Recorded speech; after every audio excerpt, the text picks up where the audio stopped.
Welcome. Today's video is to replace the event for which we had technical problems, a video tour of a solar townhouse. And here's what we presented for that event, but it didn't end up showing in the streaming. So we are from the Ralston Creek Cohousing. Cohousing is community designed to foster connection.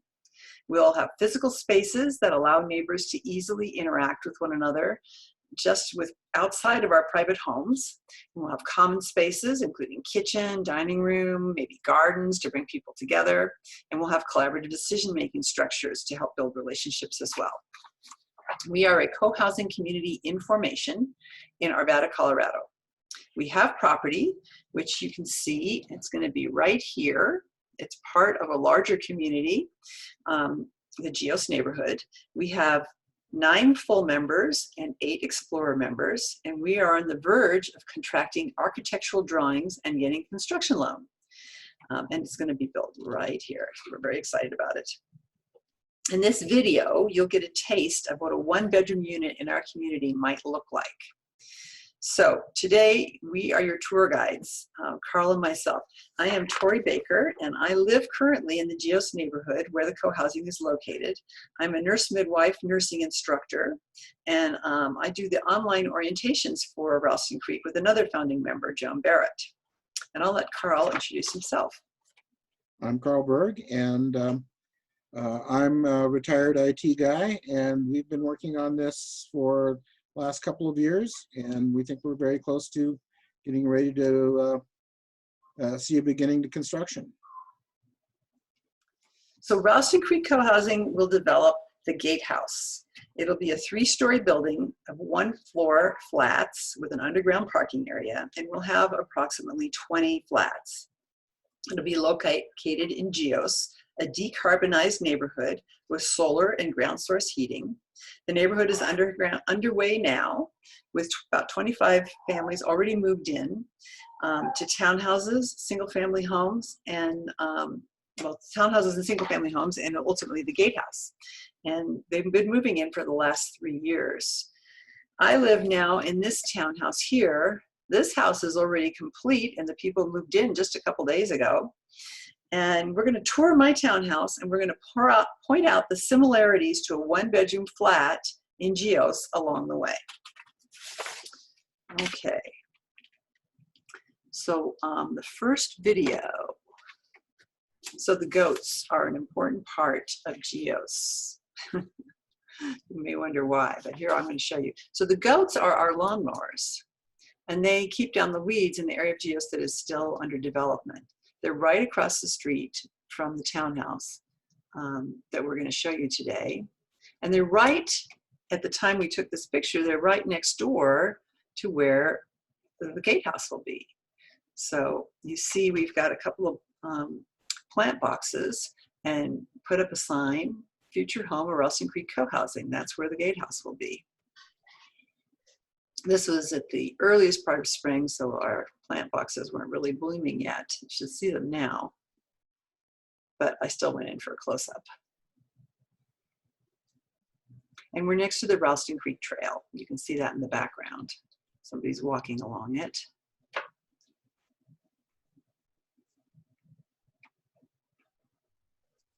And we're going to come and swing around and go across the street to the townhouses, which are all now occupied, all 10 of them. And they're going to be our across the street neighbors.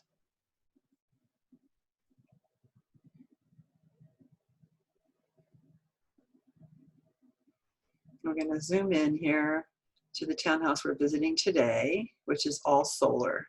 And it has 2 cats in the front yard, just like the song.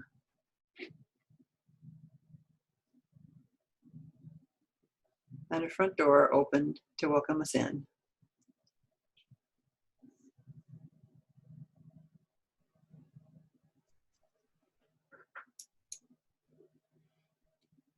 So Carl's going to take over for the next couple of videos.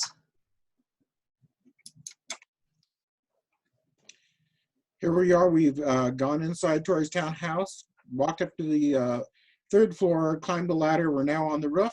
looking down on the goats who are walking down the street in front of the townhouse, and approaching the future location of the Gatehouse, which is our co-housing location.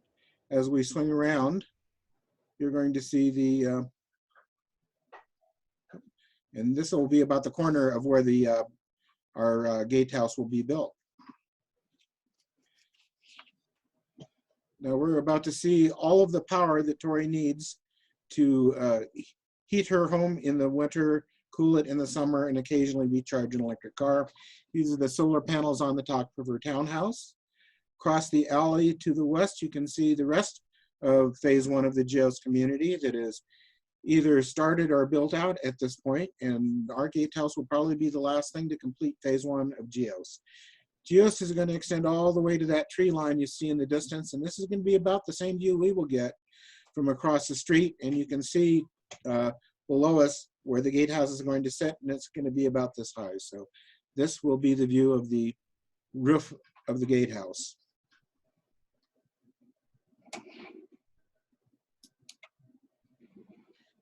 And this is where the magic happens. In order to bring fresh air in, because we built our houses very tight, we're ventilating them correctly with, this is the serve unit. What this is constantly doing is monitoring the air inside, checking to see if there's too much carbon dioxide or too high a level of volatile organic compounds.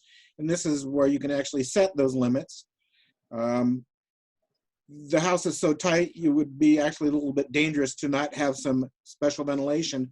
What the energy recovery ventilation system does, though, is it takes the stale air in your house, moves it outside, but on its way out, it uses that to transfer its heat energy with the air that's coming in, and it recovers over 90% of that energy.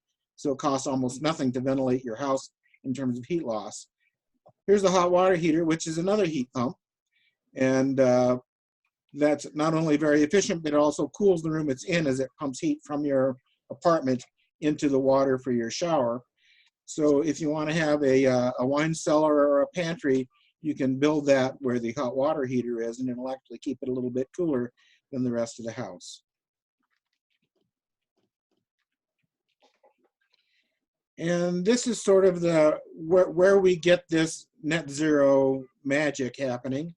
It's basically 3 main things. The first one is to build good passive solar orientation, which means that everyone has south-facing windows that are large, that have a shade over them to keep the sun from coming in too directly in the middle of the summer when the sun is high, but allows the sun to come directly in the middle of the winter when you need the heat and the sun is low. We also use very high efficiency triple pane windows. And as we're getting down to the second third, which is the high performance shell. These units are built incredibly tight because most of the thermal loss is not through poor insulation in the walls, it's through poor sealing of the walls and the windows. So we've built these units very, very tight and very highly insulated, which also gives you a lot of sound insulation for the outside world. The third part of this is that the ERV, or the energy recovery ventilation system. If I need to bring fresh air into my house, which is a conventional house, we just open a window or exhaust air through, say, a bathroom fan, and that brings outside air in. Well, if it's in the middle of the winter, we're bringing cold air in, then we have to reheat that to the temperature of the house. What the ERV system does is it takes the energy from the air going out. So in the winter example, this warm air going out will warm the new air that's coming in using the ERV heat pump, so that you're only losing about 10%. So you're getting fresh air in. You're also monitoring the air for quality, so you're not going to be living in an unhealthy environment with too much carbon dioxide or too many volatile organic compounds in your air. You're always bringing in fresh air from the outside, but only bringing it in when you need it, because the ERV system is sensing that the whole time.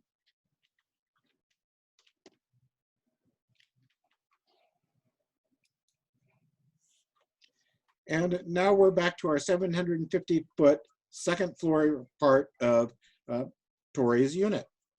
And this is to give you an idea what it's going to look like. We're going to first pan and see those big south-facing windows letting in the sunlight because this is taken close to the winter where you're getting some good solar heat in.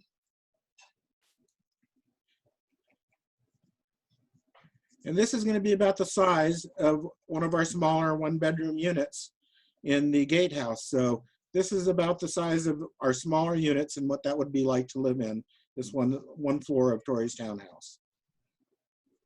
This is about, and this is also give you an idea of what the floors are going to look like. The fact that your neighbors may be making masks for you during the pandemic. And the cat is extra, so it doesn't come with the unit. And here's what the kitchen looks like. Now, right now we are supplying the appliances and buying those because we want very efficient ones. The exception being the refrigerator. You can choose your own refrigerator. I think right now all of the kitchen appliances are Bosch, and they're very high quality and very efficient. If you decide to have a washer dryer, your dryer will be a condensing dryer, but also very efficient. By being very efficient and using the solar panels, many of the people living in Geos today can do so with zero electric bills other than their meter charge. Yeah, I'm spending $7 a month. That's the cost of running a meter for Excel. And that runs everything for me. It's really nice. Okay, so here's the rest of this floor, which it has light everywhere and high ceilings and lots of cabinet space. And as Carl said, it's what we envisioned for perhaps what a one-bedroom might look like in the Gatehouse. This one is west and south facing. All the Gatehouses units will have windows at least 2 different directions. There's my laptop open to how to run this camera, which we borrowed from Jeanette, another Ralston Creek co-houser. It's the advantages of co-housing is you draw on everybody's expertise.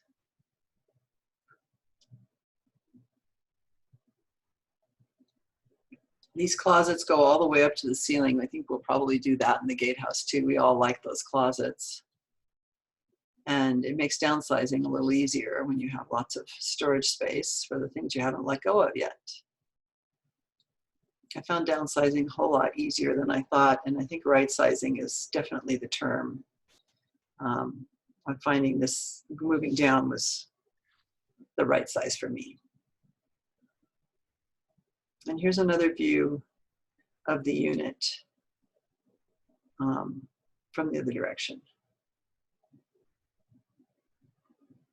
Into those beautiful south-facing windows. I throw them open in the morning and the sun just comes flooding in and it looks out onto the creek, which is what the Gatehouse will do. So here is our web page. Oops, that's not our web page. This is our web page. And you can read more about the Gatehouse there. If you go over here to a unique place, the Gatehouse, our web page is www.ralstoncreekcohousing.org, and there's a link to it on Facebook, which is where you're probably seeing this video. And here it is. We tell you all about it, what we think are the advantages of living there, and some pictures, some drawings of what we think it'll look like. And here's a map of Geos. The Gatehouse will be right here in Geos. And here's phase 1. This is the part that's almost all built. And then we will be the last of phase 1, I think. And some other things about Gatehouse. Here's a do-it-yourself architectural planning app that Carl mastered and drew up some possible plans for what it might look like, although we haven't got architectural plans yet. But this is some of the ideas that he's had, and some of the rest of us have thrown in our ideas, and we put them up on the web for you. And it even does a drawing of what it might look like. Pretty spare. We're going to have a lot of plants. And that internal courtyard, though, I'm really looking forward to that. So here's there's the 3 things again: the build tight, ventilate right, the heating and cooling. That technology is going to really work for us. So this will be posted, and we'll be happy to answer your posted questions because we can't have a question and answer period on it the way we hope to have on the streaming. But we're around and we'll be happy to answer your questions. And thank you for listening.